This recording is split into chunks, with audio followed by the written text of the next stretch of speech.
Hi mga kaibigan, ito na nga po at nagbibihis na ang iyong lola. Dahil po ay pupunta tayo ngayon sa concert ng Michael Learns to Rock. Yes! Ang aking favorite at ang aking childhood banda. Karamihan siguro sa atin dito, yun yung naririnig na kanta nung bata pa tayo. At kahit hindi ko sila kaedad, gustong gusto ko talaga ng mga kantang ganun, yung luma. Hindi naluluma at hindi rin nalalaos. Imaginein mo, hindi sila nagbabago ng music or hindi sila naggagawa ng panibagong kanta. Yun at yun pa rin naman yung kanta nila, pero tinatangkilik sila. Di gaya ng mga kanta ngayon, ang bilis malaos, 'di ba? Ang bilis mawala. Ibang-iba talaga yung mga kanta noon, no? Sobrang ganda, may meaning, malalim, at ang sarap pakinggan. Kaya talagang nag-book kami ng ticket kasi sulit naman yung babayaran mo. Parang once in a lifetime lang. Pero kung babalik ulit sila dito, why not? Manunood kami ulit. Napapakinggan ko lang sila dati sa mga tito ko pag nagbi-videoke, pag nagiinuman sila hanggang sa nagustuhan ko siya at hanggang ngayon. Nostalgic talaga siya at para ka bang ibinabalik sa dating kabataan mo, ganun. O hindi pa naman ako matanda. At nandito na nga tayo, pero kailangan mo nang kumain mga friendship kasi ganito yan.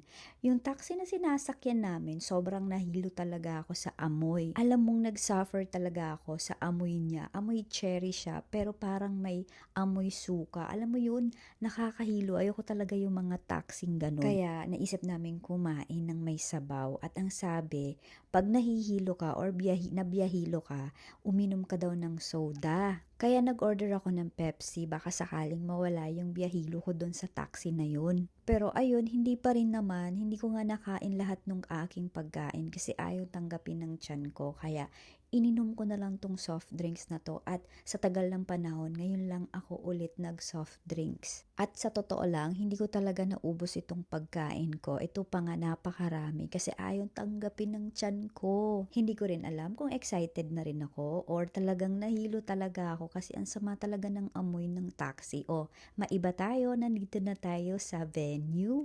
Tara at isasama ko kayo kung paano kami pumunta at anong nangyari at ano'y aming napanood. Kasi alam ko naman na maraming may gusto rin sa Michael Learns to Rock at marami din dyan na mahilig sa mga ganitong kanta. At sa nanonood, balang araw, malay mo naman din, makanood ka rin, 'di ba?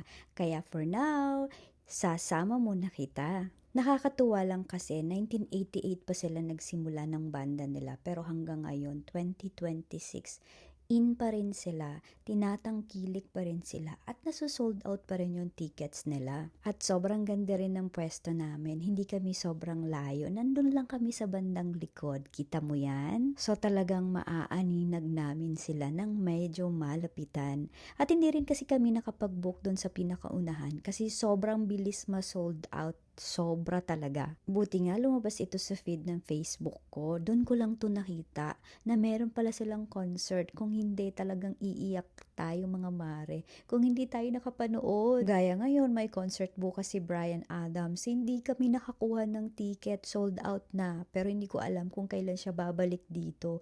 Sana sa madaling panahon. At gustong gusto ko rin kasi yung mga music noon. Basta ako talaga gustong gusto ko yung mga music na sobrang ganyan, luma. Kasi yung mga bago ngayon, although maganda lang sa una, sandali, ganun, pero mabilis silang mawala at hindi mo talaga, at hindi tatatak sa isip at sa puso mo. Parang ganun, 'di ba? Yun lang naman ang opinion ko, pero syempre iba-iba tayo ng gusto, 'di ba? Sa part 2 na lang po yung iba. Ayan na, magsisimula na.